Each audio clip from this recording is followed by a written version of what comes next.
Well, many experts have been highlighting the roles the EU and the US have played in Ukraine's unrest. But for most Western media, it's been the Russian president's hand that's been there all along. Blaming Russia for all the bad things happening in Ukraine has become the main theme of mainstream coverage. That's despite the fact that the president distanced himself from the situation from the onset. RT's Anastasia Churkina explains. A blame game the Western mainstream media play on repeat as if hell-bent. Putin's fingerprints all over the current chaos. The hand of Putin.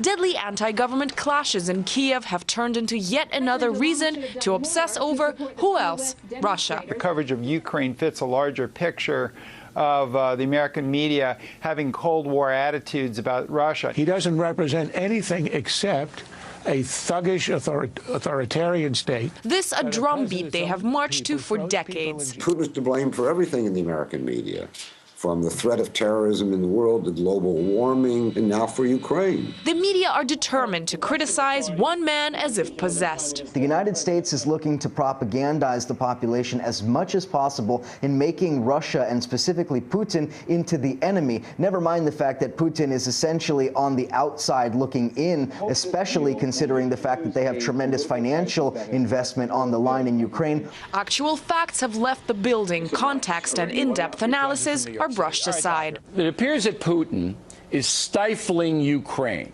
Not reported was what Putin said. Why do they have to choose? Why can't we, Russia, help Ukraine in its time of economic need and Europe help?